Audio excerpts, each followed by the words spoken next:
कहानी के शुरुआत में हमें रास्ते में जाते हुए दो बसेस को दिखाया जाता है। उस बस में बहुत सारी फीमेल स्टूडेंट्स होती हैं, जो वे सभी अपने क्लास के लिए जा रही होती हैं। उन्हीं में से एक का नाम मित्सुको था, जो दिखने में काफी प्यारी थी। वो अपनी नोट्स बुक में कुछ लिख रही होती है। तब उसकी फ्रेंड्स उससे कहने लगती हैं कि क्या तुम हर वक्त लिखती रहती हो? क्या मिलेगा इस तरह की नोट्स बनाने से? यहाँ देखो सभी लोग एंजॉय कर रहे हैं, तुम भी क्यों नहीं करती? ये कहकर उसकी फ्रेंड उसकी नोटबुक को छीन लेती है और उसका पेन नीचे गिर जाता है और वो अपना पेन उठाने के लिए जैसे ही झुकती है, तभी हम देखते हैं कि उस समय कोई चीज बहुत तेजी से आती है और उस लड़कियों के साथ उन दोनों बसेस को आधे पर से ही काट देती है, जिसकी वजह से सारी की सारी लड़कियां दो हिस्सों में कट जाती हैं। इसी के साथ जैसे ही मित्सुको ऊपर उठती है, तब यह देखकर काफी हैरान हो जाती है कि यह क्या हो गया। अब क्योंकि वो नीचे पेन लेने के लिए झुकी थी, इसीलिए बच गई थी। यह देखकर बहुत ज्यादा डर जाती है और बस से उतरकर भागने लगती है। यहाँ पर हमें पता चलता है कि इन सभी को काटने वाली चीज कुछ और नहीं बल्कि हवा ही थी, जो सभी को काट रही थी। यह हवा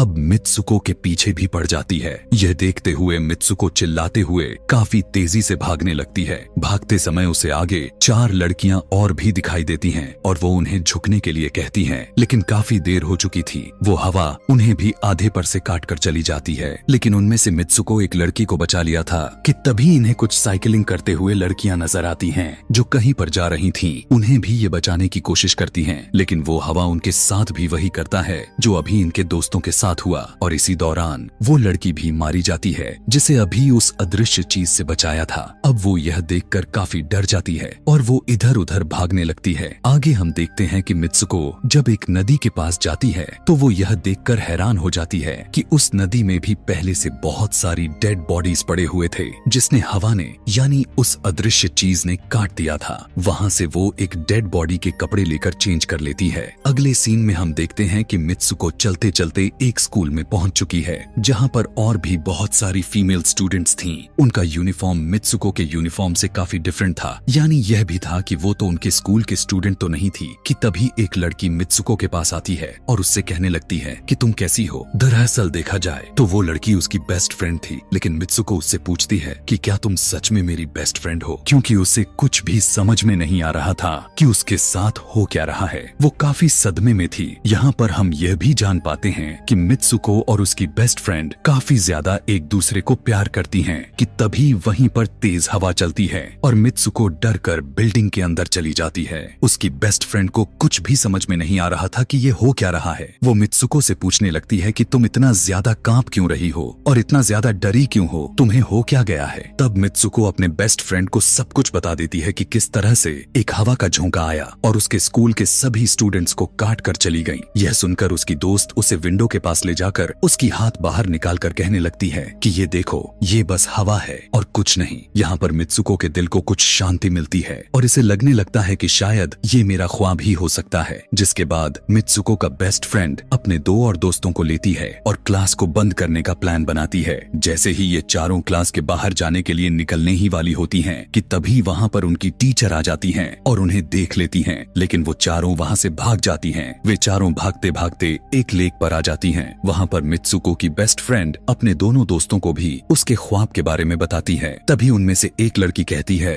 कि हो सकता है कि यह सच हो, जैसे मिरर वर्ल्ड होती है जहाँ पर इस दुनिया से ऑपोजिट यानी उल्टा होता है। यह कहकर वो तालाब में एक पत्थर फेंक कर कहने लगती है कि देखो, यहाँ पर मैंने तो पत्थर फेंका है, लेकिन हो सकता है कि दूसरी दुनिया में मैंने ऐसा ना किया हो। कि तभी अचानक से उस तालाब में से एक क्रोकोडाइल निकल कर आता है, उसमें से एक लड़की को खा जाता है। फिर वो लड़की कहने लगती है कि देखो, मैंने कहा था ना, जो इस दुनिया में होता है वो उस दुनिया में बिल्कुल भी नहीं होता, और जो उस दुनिया में हो रहा है वो इस दुनिया में नहीं हो सकता। तो इसको भी उसी दुनिया में मगरमच्छ ने खाया है। और यहाँ पर ये देखो, ये तो बिल्कुल सेफ है। उसी लेक के पास एक बिस्तर यानी एक बेड नजर आता है। ये चारों उस बेड से तकिए को उठाकर खेलने लगती हैं कि तभी हम देखते हैं दूर से 2 लड़कियां इन्हें देख रही थीं। उन दोनों लड़कियों में से एक ब्राइडल बनी हुई थी, क्योंकि ये दोनों लड़कियां आपस में एक दूसरे से शादी कर ली थीं। जिसके बाद उनमें से एक फ्रेंड बताती है कि हमें कुछ ऐसा करना होगा जो उस दुनिया में इम्पॉसिबल हो, क्योंकि हमारे किस्मत तो पहले से लिखी जा चुकी है, लेकिन हम इसे बदल भी सकते हैं। जिसके बाद ये सभी लड़कियां अपने स्कूल में वापस आती हैं और नेक्स्ट लेक्चर लेने के लिए क्लास में चली जाती हैं कि तभी मित्सुको देखती है उसके पास एक तकिया पड़ा हुआ है।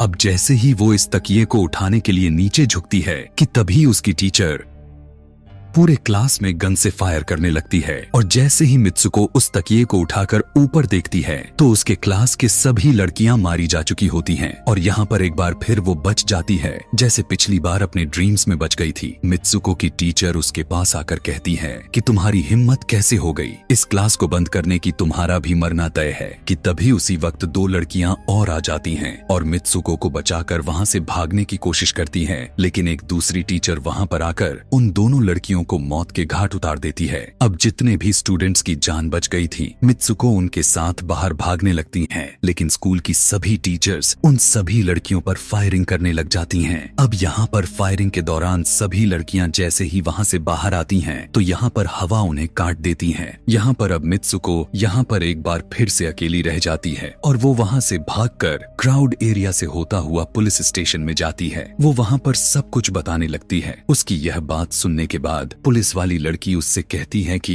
लेकिन तुमने स्कूल वाली कपड़े तो नहीं पहने हुए हैं। और जब वो उसके सामने एक मिरर को रखती है तब मित्सुको उस मिरर में देखती है कि वो तो एकदम से बदल गई होती है और लोग उसे मित्सुको के नाम से नहीं बल्कि उसे किसी और नाम से बुला रहे थे। यहाँ पर हमें पता चलता है कि उसकी शादी होने वाली थी। तब वही पुलिस ऑफिसर उसे उसकी शादी के लिए लेकर जाती है। यह देखकर आसपास के लोग उसे कॉन्ग्रेचुलेशंस दे रहे थे। अब जैसे ही वे सभी उसे लेकर चर्च पहुंचते हैं तो मित्सुको को बेस्ट फ्रेंड भी वहीं पर मौजूद होती है। मित्सुको उससे पूछने लगती है कि यह सब मेरे साथ क्या हो रहा है। तब उसकी दोस्त उससे कहती है कि अभी खामोश रहो, हम अभी किसी के कंट्रोल में हैं, बस जैसा मैं कहूँ तो तुम वैसा ही करो। और यह कहते हुए वो उसका वेडिंग ड्रेस पहनाती है और उसे वहाँ जाने के लिए कहती है। अब जैसे ही वो अपनी मैरिज सेरेमनी के लिए आगे बढ़ती है तो वहाँ की सभी लड़कियाँ उसका मजाक उड़ाने लगती हैं। यह देखकर उसकी बेस्ट फ्रेंड एक एक करके सभी को मारना शुरू कर देती है। जिसके बाद जैसे ही मित्सुको आगे बढ़ती है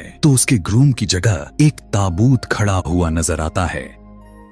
उस ताबूत को खोले जाने पर एक बड़ा पिग बाहर निकल कर आता है। मित्सुको उसे देखकर काफी ज्यादा डरने लगती है और एक टूटी हुई बोतल से उस पर अटैक कर देती है। जिसके बाद मित्सुको और उसकी बेस्ट फ्रेंड चर्च से भागते हुए बाहर आ जाती हैं। यहाँ गेट पर भी दो लड़कियां इन्हें रोकने की कोशिश करती हैं, लेकिन मित्सुको की बेस्ट फ्रेंड इन्हें मारकर वहाँ से भाग जाते हैं। उधर मित्सुको दूसरी तरफ भाग रही थी क्योंकि अब उसे लगने लगा था कि उसके साथ कुछ ज्यादा ही गलत हो रहा है। आगे जाने पर एक और मिरर में खुद को देखती है तो वो एक बार फिर से खुद को बदला हुआ पाती है। अब जिस जगह पर मित्सुको थी वहीं पर रेस हो रही थी कि तभी उसके पास कुछ लड़कियां आकर उससे कहने लगती हैं कि तुम तो बहुत अच्छी रेसर हो, खड़ी क्यों हो, भाग क्यों नहीं रही। और जब वो भागना स्टार्ट करती है तब वो खुद में काफी एनर्जी फील करने लगती है। जिसके बाद मित्सुको रेस जीतने की पूरी कोशिश करने लगती है। भागते समय उसे अपने डेड फ्रेंड्स भी नजर आती हैं जो कुछ वक्त पहले उसके स्कूल में मारी जा चुकी थीं। कि तभी उसी वक्त उसकी बेस्ट फ्रेंड भी आ जाती है। तभी ये दोनों नोटिस करती हैं कि वही पिग और वो औरतें जिन्होंने इनको चर्च में रोक रही थीं, वो सभी इन्हीं के तरफ आ रही थीं।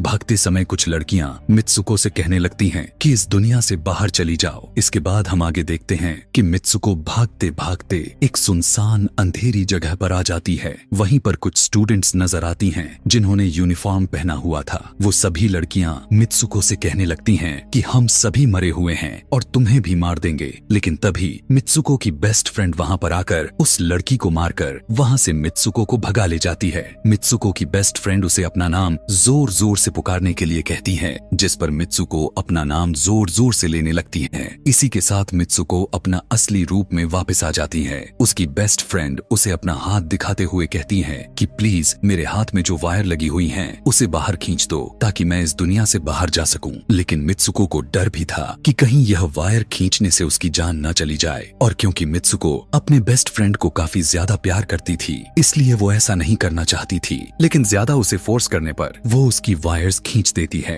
वायर खींचते ही उसकी बेस्ट फ्रेंड की बॉडी दो हिस्सों में बट जाती है और तभी उसी वक्त उसे एक गेट नजर आती है। उस दरवाजे से बाहर आने पर वो देखती है कि अब वो आदमियों की दुनिया में आ चुकी है। वहीं पर उसके पोस्टर्स भी लगे हुए थे। जिस पोस्टर को कुछ लड़के देख रहे थे तभी एक लड़का मित्सुको के पास आकर कहता है कि तुम फ्यूचर में हो। इस बात को सुनते ही वो बेहोश हो जाती है। कुछ टाइम के बाद जब उसे होश आता है तब वो आगे बढ़ती है। तब वो देखती है कि एक बूढ़ा आदमी गेम खेल रहा होता है और उसी गेम में मित्सुको वही कैरेक्टर नजर आती है जो अभी बनी हुई है। मित्सुको को देखते ही बूढ़ा आदमी कहने लगता है कि मैंने ही इस गेम को बनाया है और मैं ही हूँ जो तुम लोगों को कंट्रोल कर रहा हूँ। तुम तो बहुत पहले मारी जा चुकी थी, लेकिन मैंने तुम्हारा डीएनए लेकर तुम्हें फिर से बनाया। मित्सुको को जब यह बात सुनकर उसे पता चल जाता है कि यह एक गेम है तो उसे लगता है कि शायद मैं अभी भी अपने दुनिया में जा सकती हूँ कि तभी उसी समय एक आदमी आता है और मित्सुको को अपने पास बुलाने लगता है। तब वो बूढ़ा आदमी मित्सुको से उसकी आखिरी लेवल को कंप्लीट करने के लिए कहता है। वो आगे बढ़ने लगती है कि तभी मित्सुको को अपने दोस्त की कही हुई बात याद आ जाती है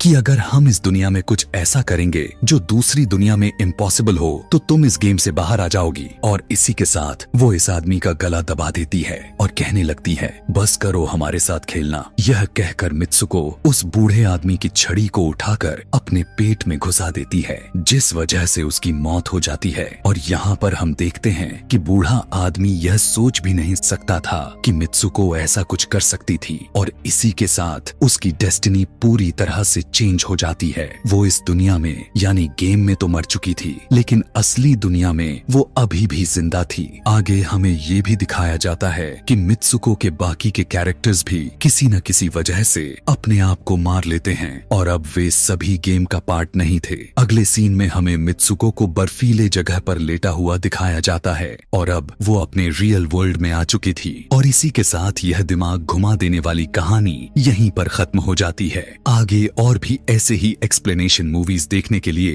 कमेंट में नेक्स्ट लिखना ना भूलें। Thanks for watching.